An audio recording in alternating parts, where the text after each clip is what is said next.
In this video, I'll be reviewing the new 2022 Honda CR-V. The CR-V is a fantastic compact SUV that does almost everything well. So well, in fact, Honda made no changes for this year. Alright, let's get started. First, I want to give big thanks to Honda of Laos, which made this video possible. So if you're in the market for a brand new or used Honda, make sure you check them out. Their URL is in the description below. Alright, I'm on the road. Let's see how good this brand new CR-V is and how it drives.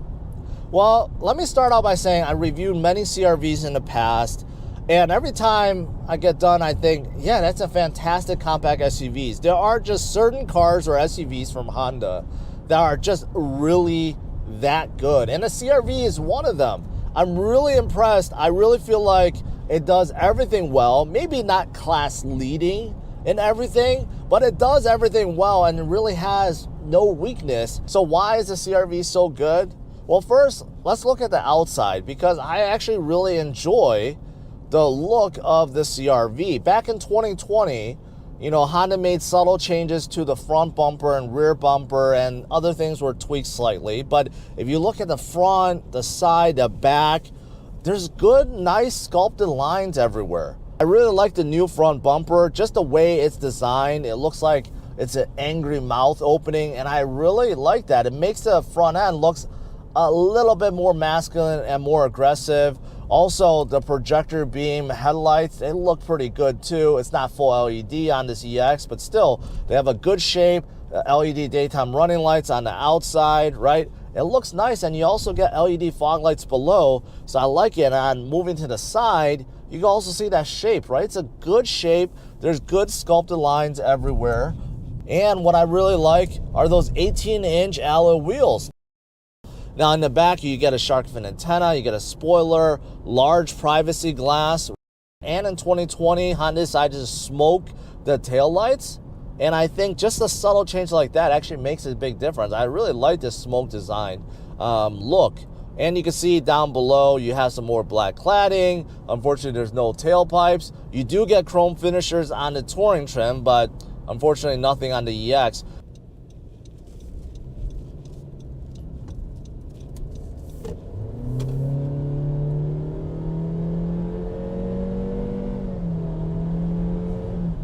The next thing that's good about the CR-V is the drivetrain. So I just accelerated about 10 to about 60 miles per hour, and that was okay. That wasn't slow. One of the problems with smaller SUVs, subcompact or compact SUVs, is the engine is usually a little bit lacking in terms of power, right? It feels kind of sluggish or slow. No, this CR-V actually feels pretty good. Under the hood, 1.5 liter turbo engine producing 190 horsepower. It's a turbo engine, so the torque kicks in very quick. And the CVT transmission, you would never know this is a CVT. It shifts just like an automatic. Honda nailed it, basically nailed it, and made this into a fantastic SUV. And with this combination, the CR-V doesn't feel slow at all. So if you're trying to pass, you're trying to get up to speed, you're not going to have a problem. And it's well insulated, so you don't really get, a lot of noise from under the hood, through the firewall, especially since this is a CVT. Everything is muted too. It's very nice. And you get great fuel economy, 29 miles per gallon combined.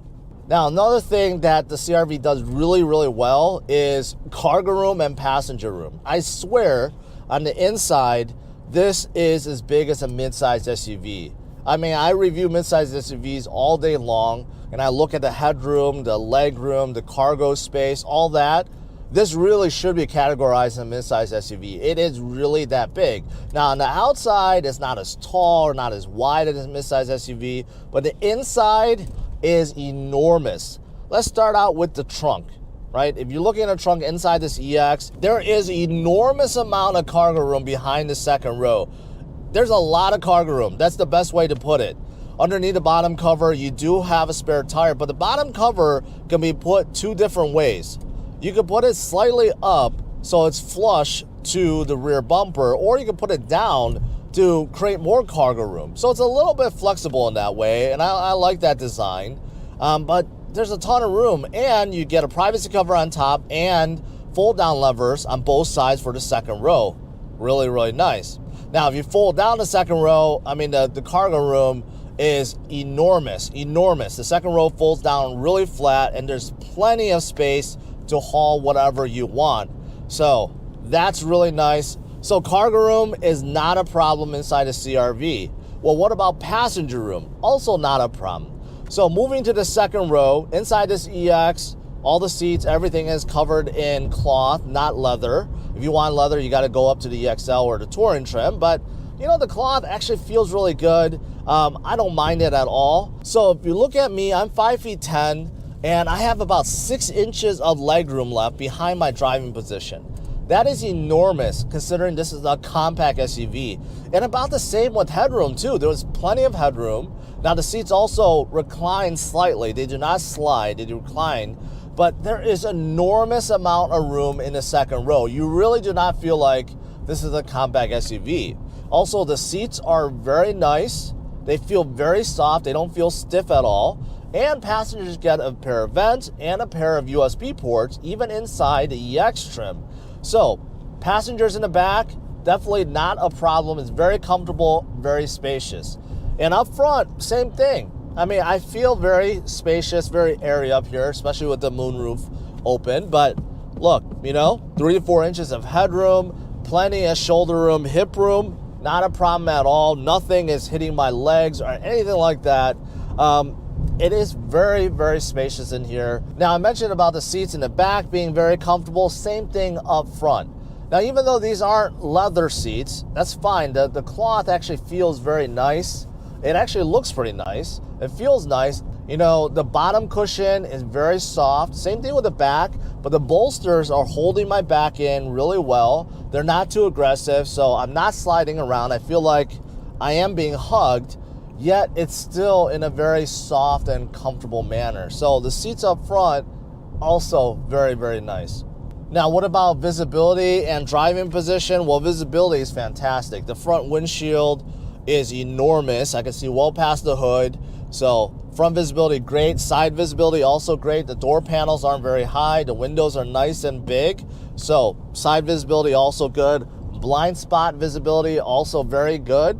There's really nothing I can't see back there. And also the rear tailgate. Rear tailgate, the window is very big. Nothing is blocking my view. Even with the headrest up, they don't really block anything. So visibility is fantastic.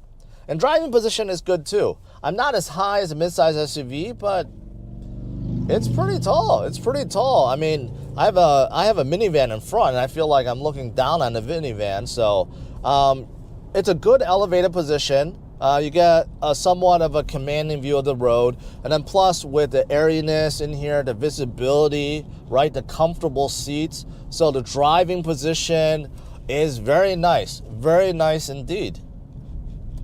Now in 2020, one of the things that was tweaked on the inside is the center console area. And I think this is a much better setup. You have 2 USB ports right at your fingertips. You have some space for your phone, cup holders, and then look at the design under the armrest. You can see underneath there's like shelf space that could be moved forward and backwards, and it'll also be folded up. There's a 12V outlet inside. I mean, it's just really cleverly designed.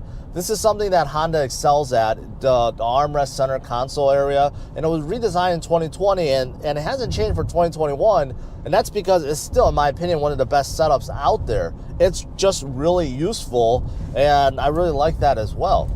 I mentioned I'm in the EX trim, and even though this is one of the lower trim levels for the CRV, it's still very nicely equipped. I think that is why a lot of families look at the EX. Not only is it more affordable, but it's also nicely equipped.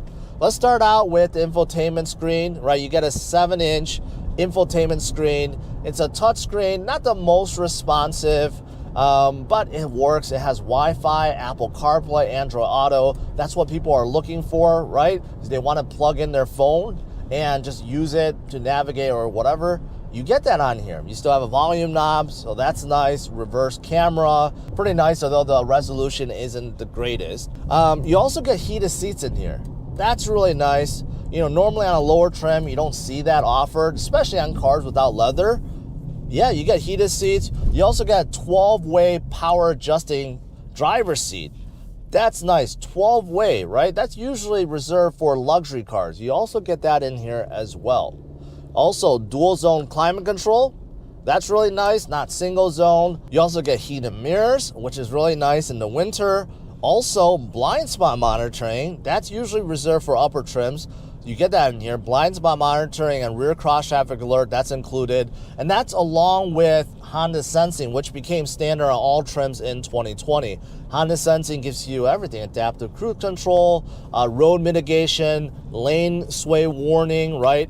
Emergency braking, pedestrian detection, all that you get. So it's also very safe, right? And you get LED fog lights on the outside, LED daytime running lights, projector beam headlights, and let's not forget those beautiful 18-inch alloy wheels that are also on the outside.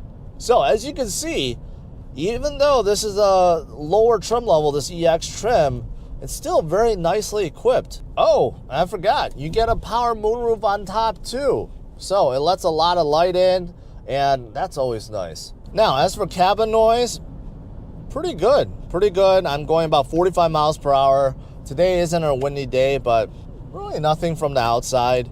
Very, very slight wind noise, very slight. Nothing from the road. The engine is very muted, nothing from the exhaust. So overall, very quiet ride. Also, the suspension is fantastic. The suspension is really good. It's soaking up all the bumps. It's really comfortable inside. You know, I never really feel that much rattles or anything inside this CRV. And let's see, taking this corner. And so taking a hard corner, there's some body roll, but overall isn't too bad. Also, the steering is nice. Now, unfortunately, the steering wheel is not a leather wrap steering wheel, which would make it a little bit better. But the steering wheel overall, it's a nice shape, nice design. Not too much to complain about. I mean, the buttons on the right is for adaptive cruise control, pretty easy to figure out. Buttons on the right, left, I should say, is to control like volume, scrolling, and that gauge cluster of yours. There's a lot of information inside the gauge cluster, and if you take a look at that, there's just one gigantic screen in the middle, and of course that displays your tachometer and your digital speed, but you can scroll through left and right. You can see your trip computer, your maintenance schedule, TPMS, all-wheel drive system, your settings, all that good stuff. So again, you get all the essentials, and you know, I got off track, but the steering itself is also nice. It has a decent weight, a little bit light. There's slight play in the steering wheel, but overall, I don't feel like it's very vague. Like, it's not numb in any way. I do feel like it's a good steering setup. So the steering setup, you know, the steering feel with the suspension, really nice. So along with everything else I mentioned, you're definitely getting a very comfortable and smooth ride inside this CRV. And that's what I really love about it. It's so practical, useful, comfortable, fuel efficient, and you have Honda reliability, and it's also safe. I mean, you pretty much get everything inside the CRV. So I've been saying nothing but good things about the CRV. Are there bad things? Are there anything I didn't mention? Are there really no weakness to CRV? Well, I mean, the only thing I could take away from the CRV is like the interior cabin, the dash design, the infotainment screen, the gauge cluster. I mean, this design feels a little dated now, especially when you compare to the newer offerings from other manufacturers. For example, I just got done reviewing the brand new Nissan Rogue, which was completely redesigned, right? And that interior cabin really did feel like it's from another class. Like, it felt like it was a luxury car. Just the way, you know, the soft material and leather is used, the infotainment screen, the dash setup, the completely digital gauge cluster, right? those were very fancy and very nice. So if you compare this dash and this infotainment screen and gauge cluster to, say, a Nissan Rogue, it does feel dated. And it doesn't have all the cool features that some other compact SUVs now have. So if you look at it that way, yeah, the CR-V does have a weakness. It doesn't have all the latest gadgets. It doesn't have the prettiest or fanciest, front cabin and dash design.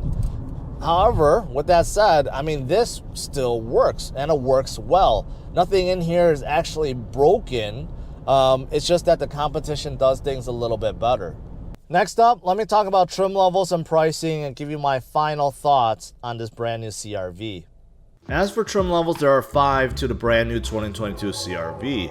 The base LX starts around $26,400. Then you have the Special Edition, EX, EXL, and finally the Touring, which tops out a little bit over $36,000.